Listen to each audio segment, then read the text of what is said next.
This is Courage Barbell, and I'm your host, Chad Ikes. Today, I want to talk about a question I got on Instagram, and I thought it was such a good question that I would just shoot a video about it.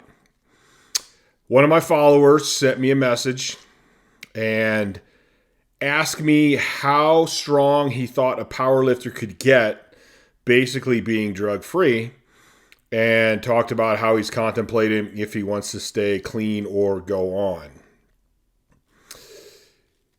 This is a very interesting question for me, especially seeing as how my powerlifting career went. Let's say this: when I started lifting in high school, I ended up doing a lot of research in steroids, and that this was way back in the 80s. And there was a lot of talk about steroids. This is when a lot of the professional leagues started drug testing and such. And I became a pawn for the government and the media's take on steroids. I even remember writing papers about how bad steroids were for you and nobody should take them. And I was set in my mind that I was never going to do steroids no matter what.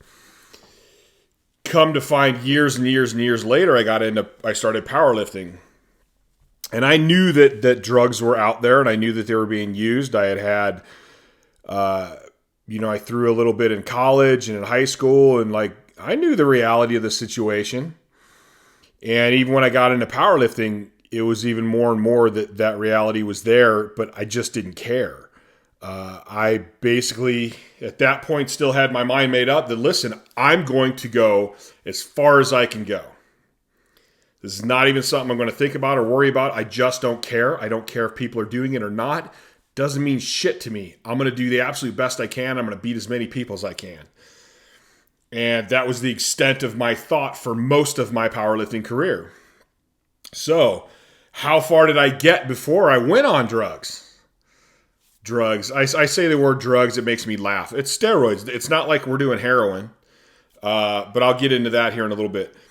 So basically, I got to the point where 1 year I would do non-tested meets, and the next year I would do tested meets. And it got that way because I had already broken all of the drug-free records. I really didn't have any competition. I was going to world meets and just destroying everybody. And so I'm like, well, I still want to set drug-free records because I want to set an example to people and let people know that, listen, you don't have to have drugs to do this. Stop using it as an excuse. Nut the hell up and just get the job done. Just let it go. Don't focus on it. So as I was getting better, I wanted a competition too. So I started competing in APF, AAPF, all those. Heading into the WPO, I just didn't care. I was still killing everybody, except for the very elite, which was, I was ranked super high. I don't even know how high. I did 1 year where I broke, I had destroyed. I took drug-free records from 800 squats to 1,000-pound squats. I don't even know if they were at 800. I think I broke my first drug-free world record at 800 squat. So basically, I totaled over 2,400. I can't remember. I think it was 2,460 something. I squatted well over 1,000 pounds. I benched over 700 pounds, and I pulled mid-sevens, all lifetime drug-free, never anything. Was still gaining strength. But I had a little life stepped its way in and kind of changed my thinking process. I ended up getting sick. And I would get sick and get better and get sick and get better and get sick and get better. Finally, I got sick and I would get rashes. I thought I was getting spider bites or something. And one time I got sick. I lost 12 pounds in less than a day. I had these heat rashes coming up my legs. I was at work with ice packs tied to them because it was so hot. I went in. They did cultures on the blisters on my legs. They tested me for everything. The only thing that happened is my testosterone level was about 112, I think. And there was one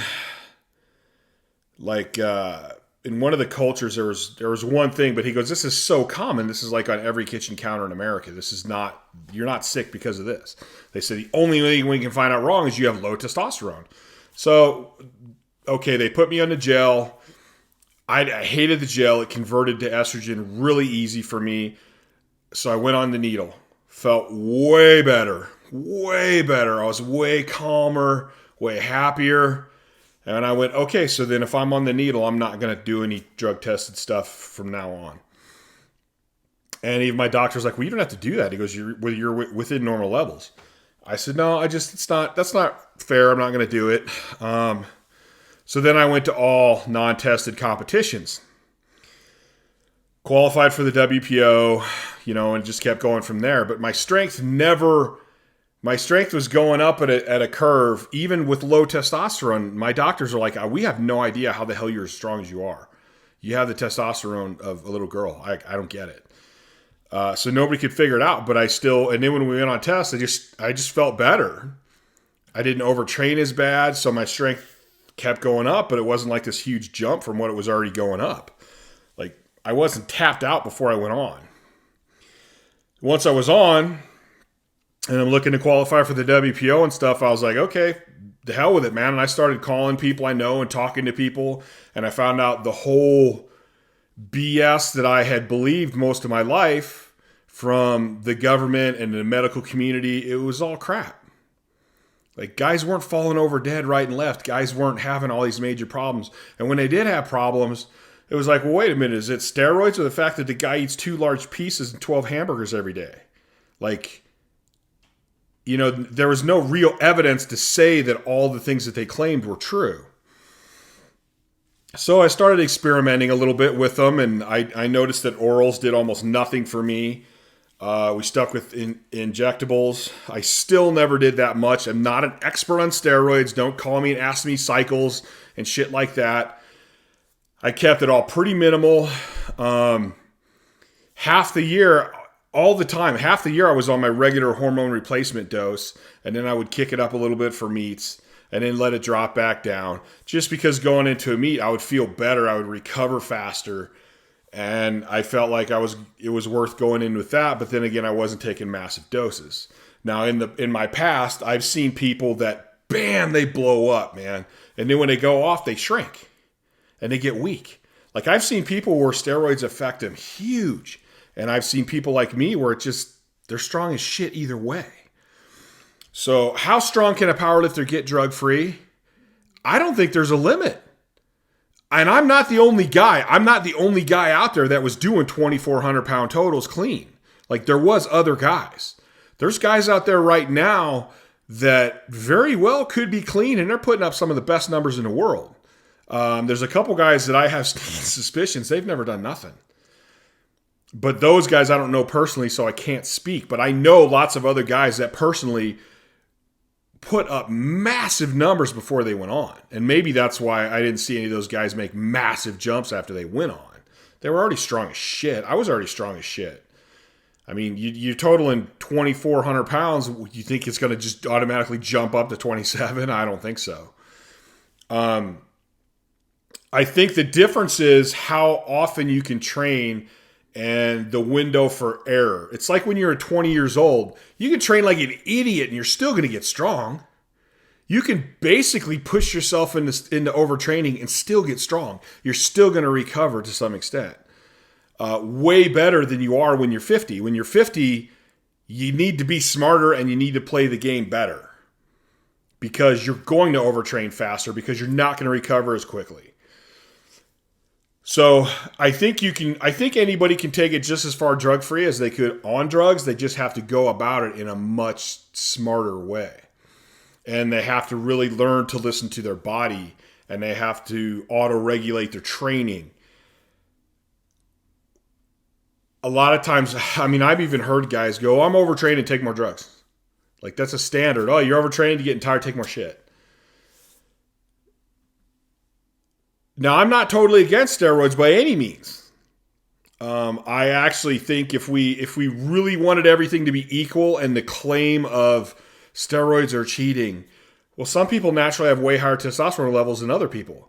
So if the idea was really about cheating and it was really about the health of people and not just some bullcrap that the government put up a long time ago, why wouldn't we health check everybody and let everybody, take testosterone, but we want you to be within these normal levels? So I'm not against steroids. I'm not against taking them. I think they're like McDonald's. If you eat it every now and then and you take it in a certain amount, it's not that bad for you. If you completely disregard any respect and overblow it, it's going to be horrible for you, and there probably will be side effects. But you can take them over certain windows. You can back off. You can watch how much you take. Just like anything else, there's a limit to what's good, and in anything above that, your return on what you're taking is getting smaller and smaller and smaller. So it's not worth taking it because the benefit you're getting is going down and the risk factor is going up. So there is a limit. There's not, and I've talked to pro bodybuilders and stuff where people are like, they must be taking all kinds of shit. And it's like, well, no, they took a lot of stuff to get kind of where they're at. Now they're taking minimal stuff because what they're doing is working more on symmetry and stuff, and they already have the size. So there's a lot of misconceptions about steroids. I'm not saying they're good. I'm not saying they're bad. I think personally, my personal opinion, if you take them intelligently, I don't see a huge risk or huge bad problem. I don't think there's any means for anybody under the age of like 24 to be taking steroids. I also think that it's something that you need to educate yourself about, and it's the last piece of the puzzle. Is your technique good? Is your nutrition good? Is your sleep good? Have you focused on your recovery? How is your training? There's all these other things that are going to give you bigger gains in a shorter amount of time and set you up for a much longer career in strength. Like steroids are the last area to go. So to answer this gentleman's question, how far can you go? I think you can become one of the best in the world without ever being on. But you're going to have to use a lot more of your brain. If you do decide to go on, when should you go on? Well, I think that is an individual question, but you should have some really good numbers. Your technique should be down. I mean, you should have went to a bunch of seminars or worked with top-level guys who go, man, that looks pretty good. Your training's pretty good. You should have met with some people on your nutrition. Your nutrition's pretty good. And be like, okay, everything's fallen into place here for this little extra boost and to be able to train a little more intently without overtraining. Let's now add this in.